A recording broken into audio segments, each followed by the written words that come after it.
Muy buenas a todos. Donald Trump ha estrenado un nuevo Air Force One, un avión regalado por Qatar cuya modificación ha costado $400 millones y solo servirá un par de años hasta la llegada de los definitivos en 2028. Hoy en el podcast, el nuevo Air Force One, ¿necesidad o capricho de Trump? Bienvenidos a 10.000 metros.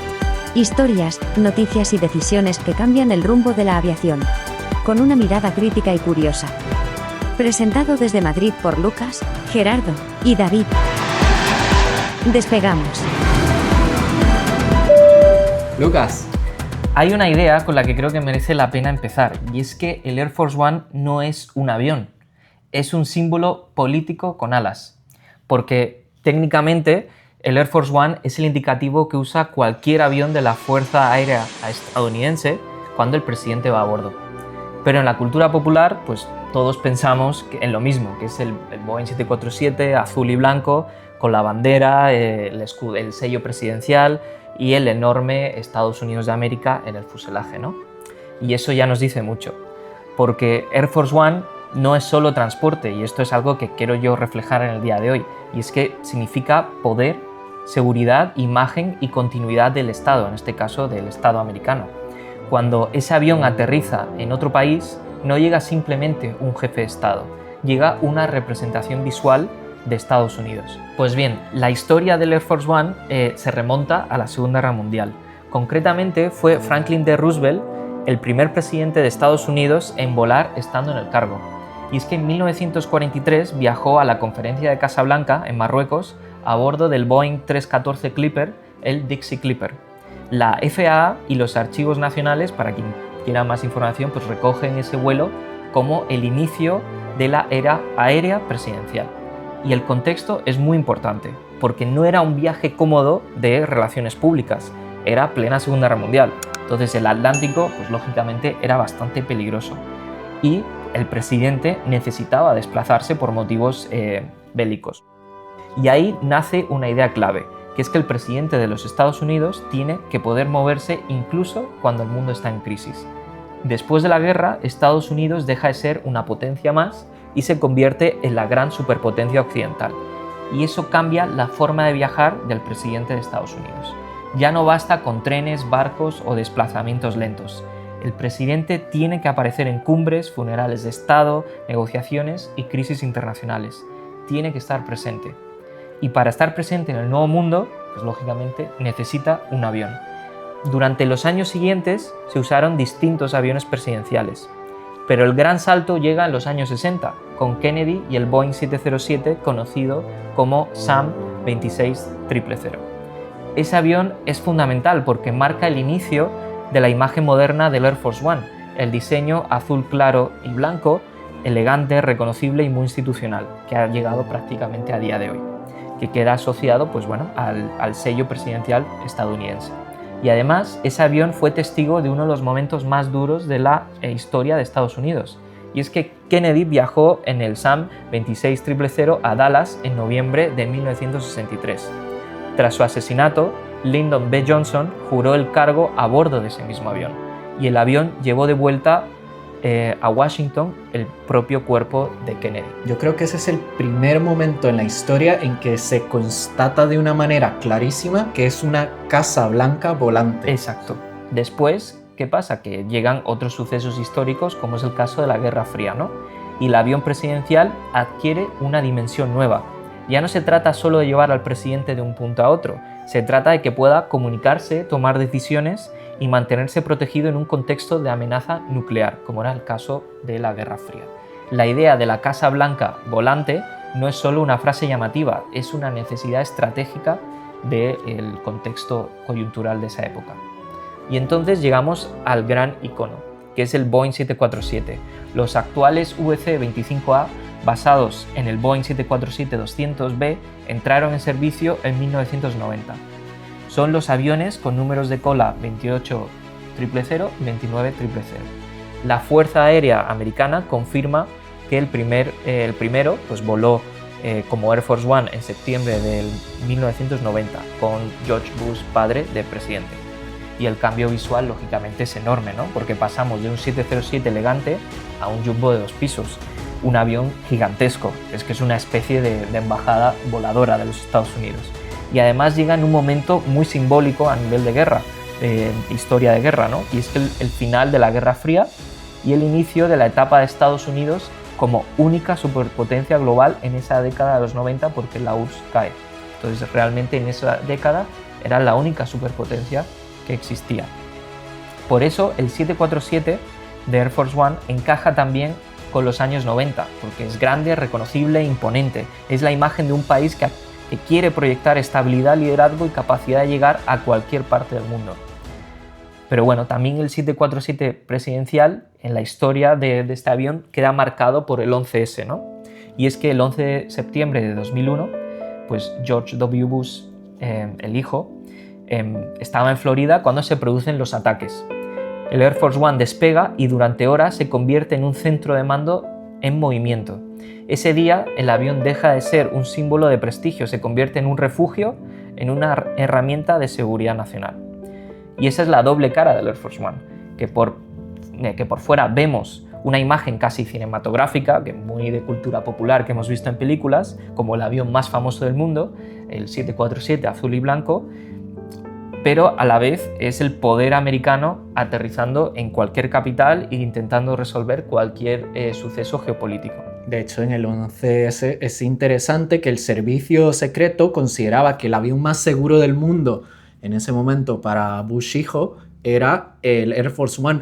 La única razón por la que aterrizaron es porque en ese momento el avión no tenía comunicaciones satelitales suficientes para transmitir vídeo hacia la Tierra y que el presidente pudiera dirigirse a la nación. Precisamente muestra que en situaciones críticas es el sitio más seguro del mundo por esa capacidad también de reabastecimiento que tiene, que en principio podría volar indefinidamente. De hecho, un dato curioso, no sé si lo han visto, cuando estaba en el mandato de George Bush, o sea, W. Bush, aterrizó en Afganistán en plena guerra. Sí. No sé si lo habían visto, para celebrar Thanksgiving con los soldados. Una de las imágenes más icónicas, aterrizar en Bagdad en medio de la noche con un código que no es el que vuela originalmente el Air Force One. Eso lo deja marcado como la seguridad que tiene el avión. A mí me parece una locura. O sea, lograr escapar a todos los radares, aterrizar y pasar por desapercibido me parece una locura. La presidencia empieza y acaba con el Air Force One, porque el Air Force One va a buscar al presidente donde sea su lugar de residencia habitual, le lleva a Washington y cuando deja de ser presidente, pues le devuelve, por ejemplo, a Texas, como a los presidentes, como a Bush, padre e hijo. Sí. Por eso el debate sobre el nuevo Air Force One es tan sensible realmente, porque no es simplemente cambiar un avión viejo por uno más moderno, es tocar uno de los símbolos más reconocibles de la presidencia de Estados Unidos. Cada cambio en este avión dice algo del momento político de Estados Unidos, el diseño, el coste, los retrasos, el origen del avión, la tecnología, los colores, todo tiene y acaba en una lectura política, y esa es la clave histórica que también quiero reflejar hoy. Es que el Air Force One de Roosevelt cuenta con la historia de un país entrando en guerra, ¿no? El de Kennedy cuenta la historia de una presidencia más moderna, televisiva y simbólica. Luego, el 747 pues, cuenta la historia de Estados Unidos como una superpotencia global. Y ahora, pues el nuevo Air Force One, que estamos viendo en las noticias, con toda la polémica y atención que está generando, cuenta otra historia, digamos, ¿no? Que es la de un país que sigue necesitando proyectar poder, esa imagen de superpotencia, que lo es, pero donde cada símbolo en ese país se discute más que nunca, ¿no? Antes de continuar, tenemos que hablar sobre la polémica que se ha desatado la misma tarde que grabamos este episodio. Y es que Trump se encontraba en Ankara, en Turquía, para la cumbre del G7, en lo que era el primer viaje internacional del nuevo Air Force One. A la vuelta, el servicio secreto pidió a Trump regresar a Washington en el antiguo 28000, citando lo peligroso de la zona y desatando todo tipo de preguntas sobre las capacidades de seguridad de ese nuevo avión. Muchos son los que apuntan a que, en cuestión de 10 meses, era materialmente imposible instalar y probar las defensas antimisiles y nucleares, así como las comunicaciones seguras que necesitaba el nuevo avión y tampoco habría sido posible hacerlo por 400 millones de dólares, que es el coste que se ha citado. Muchos periodistas, tras estas informaciones, incluso recibieron citaciones judiciales debido a las informaciones y a las preguntas que han realizado sobre la seguridad del nuevo avión. Y ahora sí, vamos con Gerardo, que nos va a comentar sobre las prestaciones que conocemos sobre los aviones definitivos que llegarían en 2028. Vamos directamente a la parte técnica que se conoce o que se sabe, porque actualmente hay información, pero lógicamente se ocultan muchas cosas técnicas que no se quieren revelar por seguridad. Claro. Entonces, ¿qué cambia entre el antiguo y el actual nuevo Air Force One? ¿Vale? Para empezar, el nuevo es mucho más grande. De hecho, está construido sobre la base del nuevo 747-800i. Y hay una diferencia entre 5,5 metros entre uno y otro, entre la base del avión. O sea, el anterior mide 71 metros y el actual supera los 76 metros. La diferencia entre las alas es todavía mayor, ¿vale? La envergadura es la envergadura del antiguo son 60 metros y el actual supera los 68 metros. Es mucho más larga la envergadura de las alas. Son casi 9 metros entre punta y punta más. Es una locura. El antiguo alcanzaba unas 375 toneladas, ¿vale? Del MTOW, ¿vale? Que ese es el máximo take-off weight, con lo que máximo puede despegar un avión. Y el actual, o la nueva plataforma del avión, ya apenas se acerca a los 448 toneladas de despegue, que es una locura. Son casi 73 toneladas más. Pero eso no significa que eso puede llevar más personas, ¿no? Ese margen tiene que absorber más combustible, más agua, más alimentos, los nuevos sistemas de comunicación, nuevos equipos médicos, que hablaré más adelante de ello, y los nuevos sistemas de seguridad que son más avanzados. Es decir, que ese peso que sobraba lo han utilizado para modernizar otros sistemas y tiene lógica. Donde está el cambio mayor son en los motores, lógicamente, porque la tecnología de hace 30 años no es la misma que hay hoy en día. Antes se utilizaban los General Electric CF6, los conocidísimos que usaban los 747, que tenía unas 56.700 libras de empuje cada uno. Y el nuevo supera bastante el antiguo, con 66.500 libras de torque, de potencia. Eso representa alrededor de un 17% más de empuje por cada motor y que significa que el avión puede ir mucho más rápido que la antigua versión. Además, este tipo de motores, pues como sabemos y lo hemos hablado, no sé si en otros podcasts o lo hemos visto, utilizan fibra de carbono en las palas y en la carcasa del ventilador. Eso quiere decir que hace el avión todavía mucho más ligero en cuanto a los motores. Consumen aproximadamente entre un 13 y un 15% menos que los antiguos. Esto también hace que el 747-9-800 sea un poco más aerodinámico y más moderno. En resumen, la parte técnica, frente al anterior es mucho más grande, puede despegar con mucho más peso y tiene unos motores más potentes, lo cual lo hace mucho más eficiente y veloz. En cuanto a la tecnología, que esto es lo más importante porque no es lo mismo un avión, como dije, de hace 30 años con uno actual. El nuevo tiene una instalación eléctrica completamente renovada, lógicamente, y nuevo sistema de radares. El objetivo de esto es que el presidente en cualquier momento, en cualquier situación, problemas de seguridad, siempre esté disponible. Pero aquí lo más importante es que tiene nuevos sistemas de defensa. Se sabe poco de esto, sí, ¿vale? La Fuerza Aérea no publica lógicamente todo, pero bueno, se dice que tiene unos nuevos sensores. Hablan de un láser determinado que puede destrozar misiles, que parece una locura, pero inhabilita cualquier tipo de misil e incluso cualquier tipo de pulso electromagnético en el aire. Tiene sentido porque Estados Unidos lleva muchos años trabajando en esas tecnologías láser que lo que pretenden es reemplazar a los misiles, y claro, en un Air Force One pues seguramente encajar un misil es complicado. En cambio, si tienes un arma láser que pesa mucho menos, pero tiene la capacidad de un misil para protegerse, sería la verdad que una pasada y cuadra mucho con la línea de defensa e innovación militar que se está viendo en el campo de guerra. Además de que un misil cuesta millones de dólares, un láser solo cuesta la electricidad que... Y el peso que reduce, ¿no? Llevar los misiles Bueno, también se habla de que puede resistir directamente una explosión nuclear. Han puesto capas nuevas para la radiación, evitar que la radiación penetre el avión y se mantenga lo más limpio y seguro mientras se vuela. El mayor cambio también está en el interior. No sé si han visto imágenes, pero el salón presidencial donde duerme el presidente tenía 2 camas separadas, no tenía una cama junta. Sí. Ahora cambia. Todos esos son caprichos de Trump, caprichos o de Trump. decisiones, vamos a llamarlo de Trump. Sí. Lo único que conserva son las moquetas con estrellas. Una cama doble o a saber qué tamaño, pero ya no van a ser 2 camas separadas. Eso cambia bastante. Va a tener un dormitorio, vestidor, baño, ducha, o sea, totalmente actualizado a lo que se ve hoy en día. También va a contar con un despacho nuevo, totalmente reformado. Ya va a cambiar totalmente. Va a tener pantallas, va a tener videollamadas en tiempo real. La distribución exacta y la capacidad final no se ha hecho público todavía. Donde también cambia es en las cocinas del avión. Y ahora la van a ampliar y van a poder dar una cantidad de comidas a partir de 100 comidas al día, que eso me parece una locura. Puede transportar más de 70 pasajeros y además 30 tripulantes. Son en torno a 370 metros cuadrados lo que tiene de espacio interior el Air Force One. Exactamente. Y el gran cambio del que más se habla, pero tampoco se conoce, es que va a sustituir el compartimento que tenía antes como para problemas médicos.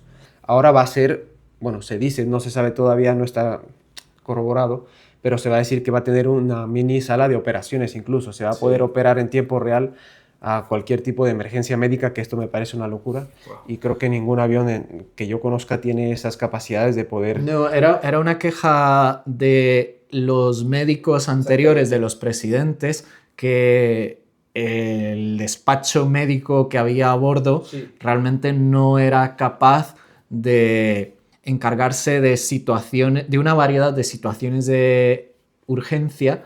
Sí, unos hablan de un quirófano completo, otros no, todavía está muy en el aire.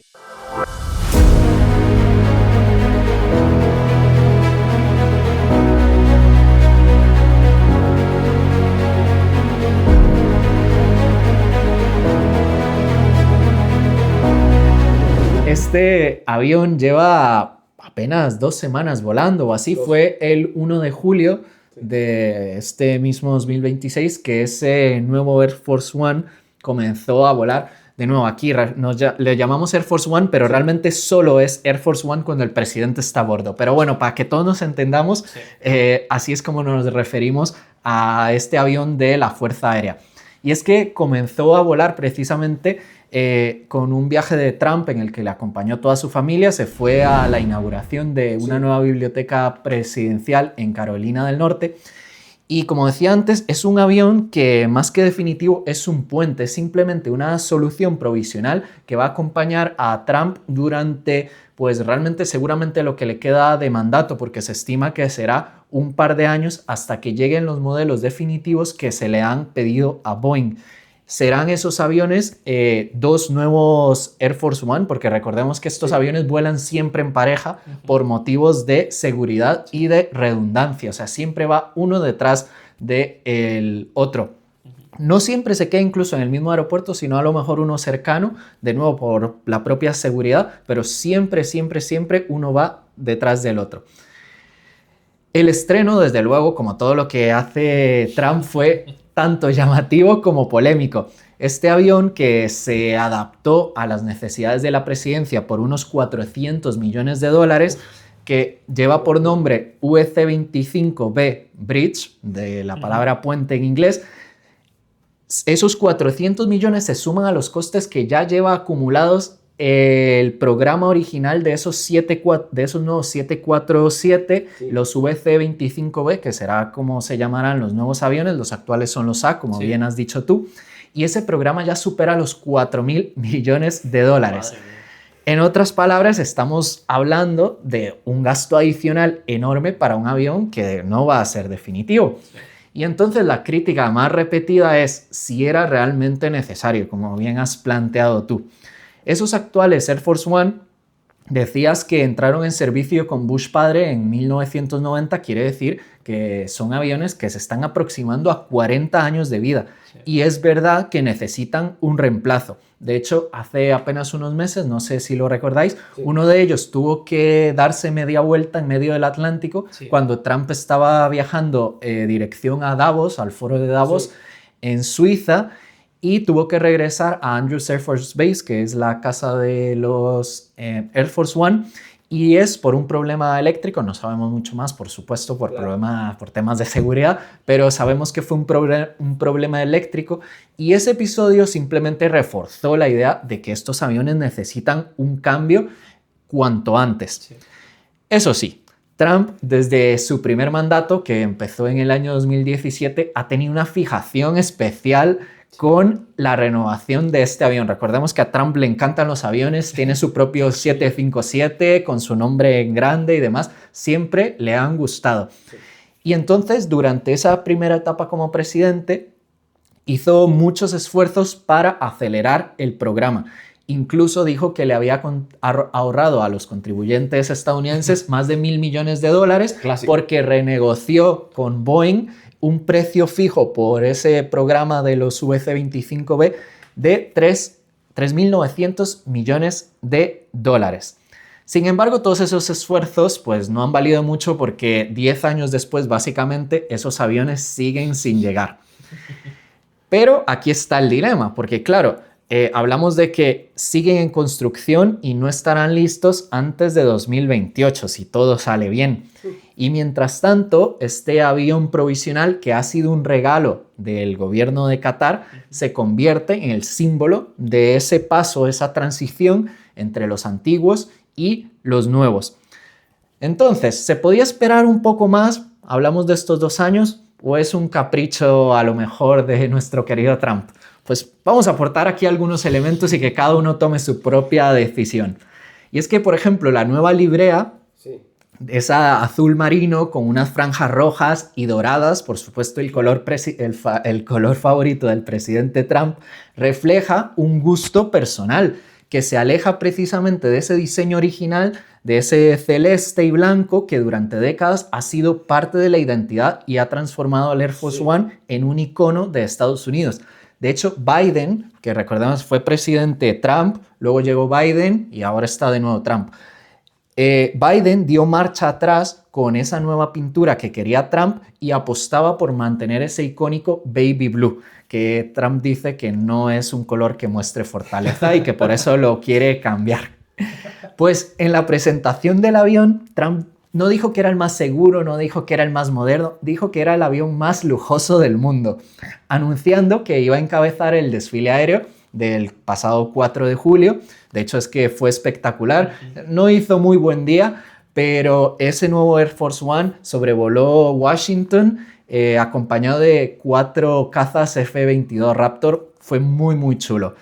La polémica, eso sí, no se limita solo al coste, porque el hecho de que sea un regalo de otro país, pues por supuesto que genera debate sobre la ética y la seguridad de utilizar un avión para el presidente que ha estado en manos de un tercer país. Exacto. ¿Debería Estados Unidos aceptar ese regalo de Qatar? Bueno, es lo que han estado discutiendo en Washington y en Estados Unidos durante los últimos meses. Y es que el avión se regaló en mayo del año pasado, o sea que no ha pasado nada. En 10 meses, tiempo récord, porque el avión se estrenó el 1 de julio, consiguieron modificarlo. Esto lo hizo el contratista de defensa L3 Harris. Sí. Y claro, entonces muchos se preguntan si realmente se tomaron todas las medidas suficientes y necesarias para asegurarse de que no hay elementos que puedan comprometer la seguridad o la privacidad del presidente de un tercer país. Por supuesto que el servicio secreto y el FBI dicen que el avión ha sido inspeccionado y está acorde a los requerimientos de seguridad del presidente. Eso, por supuesto, que no lo sabremos nunca. Entonces, este Air Force One sí que responde a una necesidad real. Los aviones actuales están envejecidos y son muy difíciles de mantener. Ese es el principal problema, que cuesta mucho encontrar piezas de reemplazo. Tienen que irse a los desguaces de 747 para encontrar esas piezas. Pero al mismo tiempo es imposible, y por la personalidad de Trump, pues pensar en que sea un gesto personal, un capricho caro que finalmente solo va a volar, pues si todo sale bien de nuevo, un par, 3 años a lo mejor. Y de hecho es que Trump pretende que cuando pase ese tiempo, lleguen los definitivos, el avión sea donado a su biblioteca presidencial y permanezca ahí como un recuerdo de su presidencia. Qué locura. Así que sea una cosa o la otra, definitivamente este Air Force One, pues bridge, puente, está escribiendo pues ya una historia, y de hecho es que ahora mismo lo tenemos aquí cerquita en Ankara, en Turquía, que está el presidente en la reunión del G9, el primer viaje largo de ese avión, y que pues en principio esa nueva librea pues se mantendrá para los nuevos y será esa nueva representación del gobierno estadounidense. Contarnos vosotros qué creéis. ¿Era necesario? ¿Es un capricho de Trump? ¿Un poquito de las dos cosas? ¿Qué habríais hecho? Pero definitivamente, pues eso, es un icono que nos encanta ver por el mundo y que, bueno, en este caso ha llegado antes de lo esperado a través de ese regalo del gobierno de Qatar. Os invitamos a suscribiros al canal. También nos podéis escuchar en Spotify y hasta la próxima. Chao. Salud.